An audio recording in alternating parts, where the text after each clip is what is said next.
Hello, my friends. I'm Dr. Frank Thomas. I want to start today by asking you about a moment I hear described in my clinic almost every single week. Imagine it's first thing in the morning. You've just woken up from a good night's sleep. You go to take your first sip of coffee or greet your spouse, but before you can even say good morning, you feel it. That familiar, heavy, sticky sensation right at the back of your throat. So you do what you always do. You clear your throat. Maybe you swallow hard. Maybe you drink some water. But 5 minutes later, it's right back.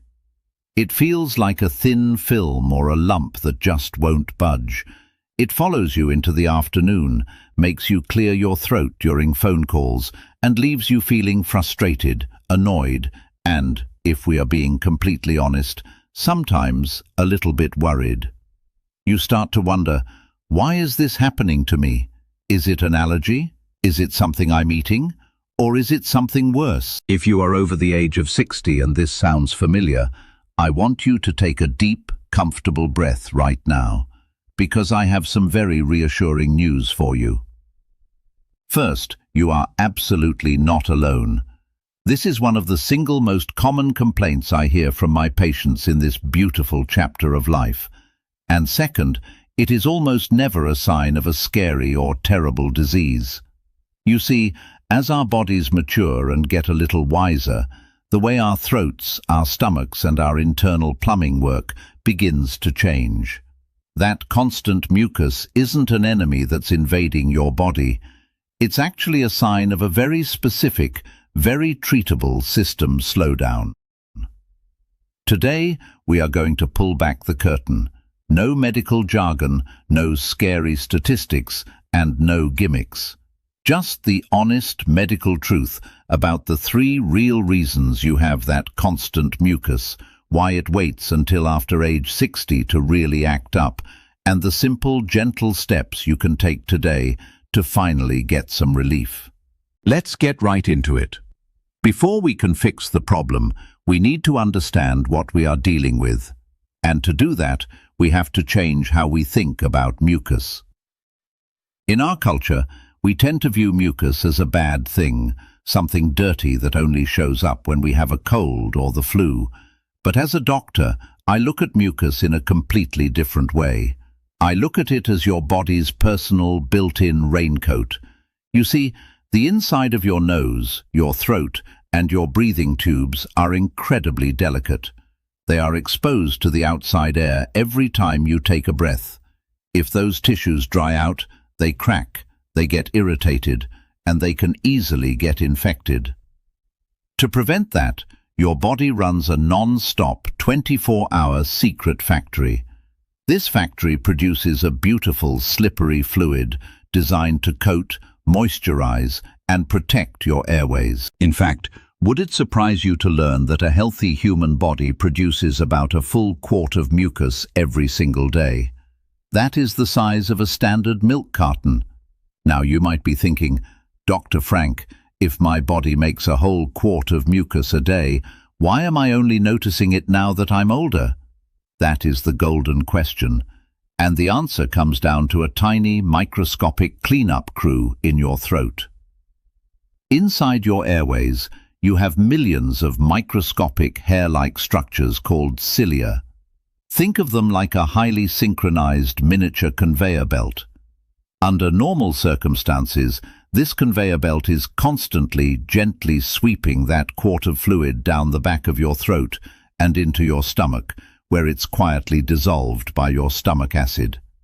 It happens so smoothly that for the first 50 or 60 years of your life, you never even felt it happening. But as the decades pass, just like any machinery, that microscopic conveyor belt naturally slows down a bit. The little hairs don't sweep quite as fast as they used to.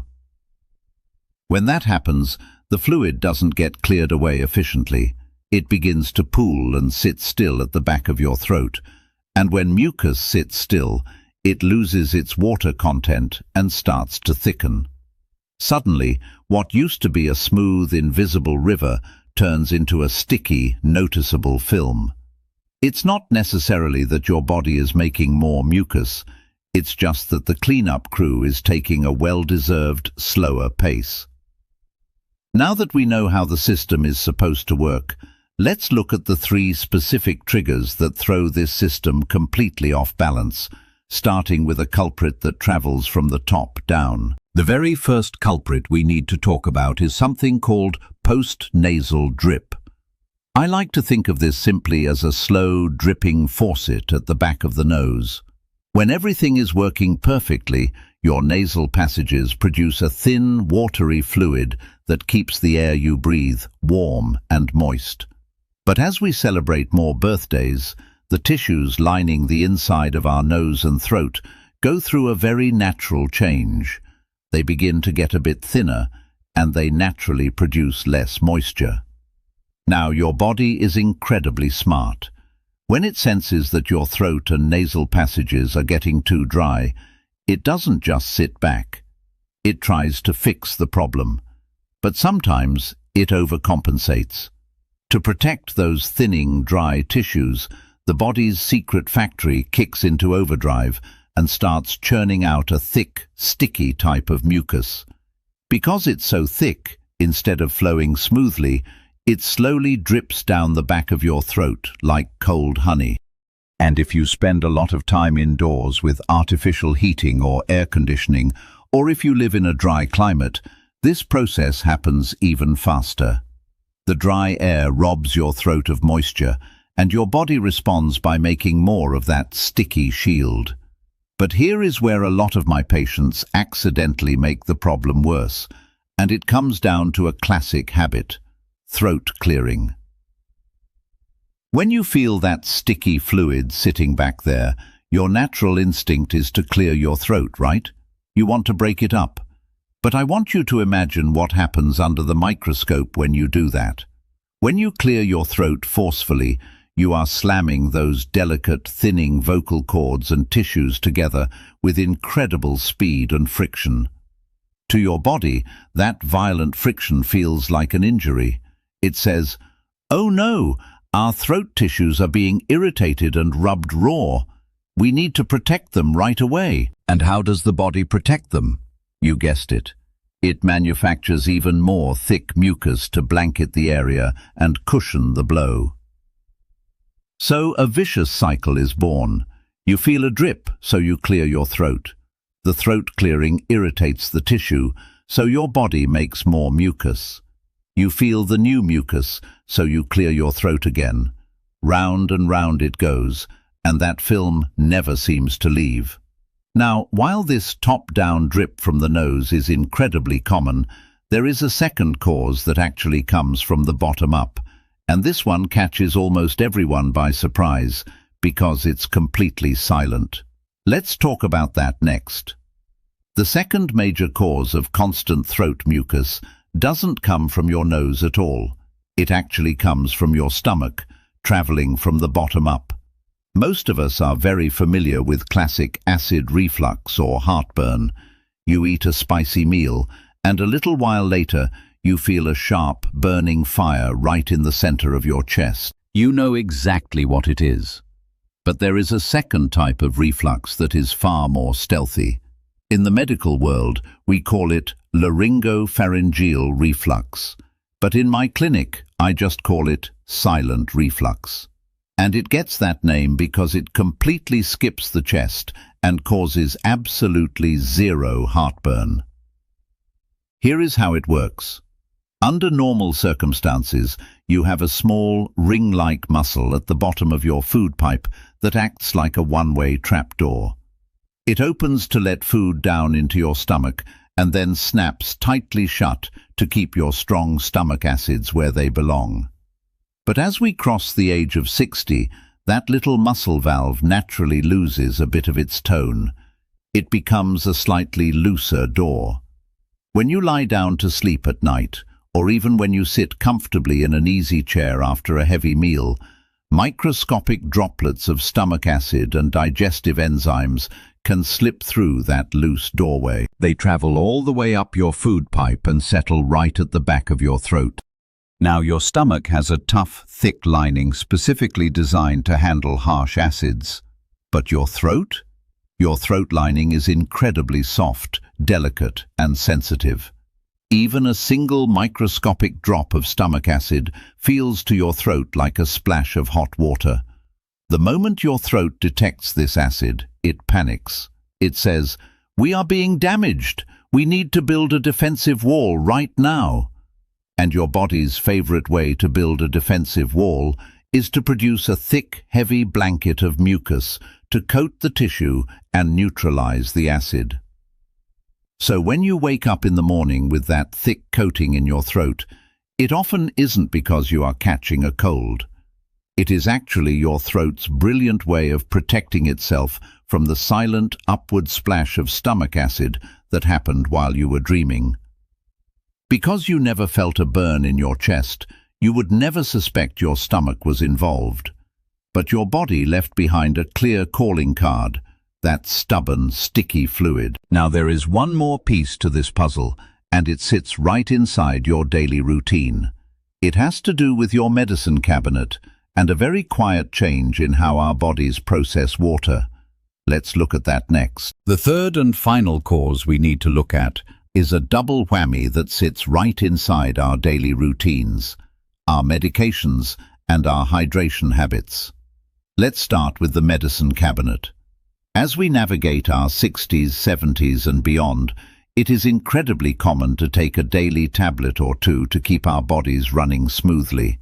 We might take something for blood pressure, a water pill to reduce swelling, or a gentle aid to help us sleep at night. These medications are wonderful, life-saving tools, and you should absolutely keep taking them exactly as your doctor prescribed. But many of them share a very common, very quiet side effect. They dry out the mouth and the throat. When a medication reduces the natural moisture in your mouth, your throat tissues get thirsty. And as we learned earlier, whenever your throat feels too dry, your body tries to fix it by creating that thick, defensive layer of sticky mucus. Now compound that with a very fascinating change that happens in our brains as we get older. Inside your brain, you have a natural thirst alarm that tells you when your body needs water. But as the decades pass, that little alarm naturally becomes less sensitive. It doesn't ring as loudly as it used to. This means you can be mildly dehydrated throughout the day without ever actually feeling thirsty. Think of it like making a simple soup on the stove. If you have a pot of clear broth and you let all the water boil away, what happens to the soup? It gets thick, sticky, and concentrated. The exact same thing happens in your throat. When you aren't drinking quite enough water, the mucus loses its fluid component. It turns from a smooth, clear, invisible liquid into a thick, heavy gel that feels like it's glued to your throat. Every time you try to swallow, it just stays put. So we have a slower conveyor belt, drier tissues from the top down, silent acid from the bottom up, and medications drying things out in the middle. It sounds like a lot to handle, doesn't it? But here is the wonderful news. Fixing this doesn't require a miracle drug or a complicated procedure. It just takes a few small, gentle shifts in your daily routine. Let's walk through my simple 3-step action plan to finally give your throat some relief. Now that we know exactly why that mucus is gathering, let's talk about how to get rid of it. You don't need a shelf full of expensive supplements or harsh chemicals. In fact, some of the best medical advice I give my patients involves small, gentle shifts in how we treat our bodies. Here are 3 simple steps you can start trying today. Step number 1. Practice the sip and swallow technique. Remember that vicious cycle we talked about? Every time you forcefully clear your throat, you are telling your body to create more mucus. We need to break that habit. The next time you feel that annoying lump or film, do not clear your throat. Instead, keep a glass of warm water nearby. Take a small sip, hold it for a second, and then perform a deliberate, hard swallow. The warm water acts like a gentle broom, clearing the stagnant fluid away without slamming your delicate tissues together. It tells your throat, everything is safe and moisturized. You can stop creating that defensive shield. Step number 2.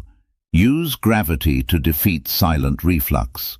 If your mucus is worst right when you wake up, we want to make it harder for stomach acid to travel upward while you sleep. First, try to close the kitchen at least 3 hours before you go to bed. Giving your stomach time to empty completely before you lie flat makes a massive difference. Second, let gravity help you. You can slightly elevate the head of your bed by using a specially designed wedge pillow or by safely placing a couple of furniture risers under the top legs of your bed frame. Just a slight upward angle keeps that loose stomach valve safely below your throat all night long. Step number 3. Bring back the moisture. Since dry air triggers thick mucus, we want to add clean moisture back into the equation. Consider running a simple cool mist humidifier in your bedroom while you sleep, especially during the winter months when indoor heating dries out the air. Additionally, using a plain over-the-counter saline nasal spray, which is just pure gentle salt water, once or twice a day can work wonders. It moisturizes those thinning tissues in your nose, stopping the post-nasal drip right at the source before it ever has a chance to drop down into your throat. 3 simple steps. Sip instead of clearing, eat earlier, and add a little moisture. Give your body a couple of weeks to adjust to these changes, and you will likely notice that heavy film starting to clear up all on its own. Now, before we wrap up today, there is one last important thing we must cover, and that is knowing when this common annoyance warrants a visit to your local doctor. Let's look at those signs together. As a doctor, my top priority is always your safety and your peace of mind. While that constant throat mucus is almost always just a natural part of a maturing body, there are a few specific red flag signs that mean you shouldn't try to manage it at home. If you ever experience difficulty or pain when trying to swallow solid food, if you notice your voice has been hoarse for more than 3 or 4 weeks, if you are losing weight without trying, or if you ever see blood in the mucus you clear, please schedule a visit with your primary doctor or an ear, nose and throat specialist right away. It is always best to be safe and get a professional set of eyes on the situation. But for the vast majority of you watching today, remember this: your body isn't failing you. It is just changing. And a changing body simply needs a different, more gentle kind of care. Be patient with yourself. Try these simple steps and give your throat a chance to heal. Thank you so much for spending these few minutes with me today. It is an honor to assist you in this beautiful chapter of your life. Stay well, take care of each other, and I will see you in our next video. I'm Dr. Frank Thomas. Goodbye for now.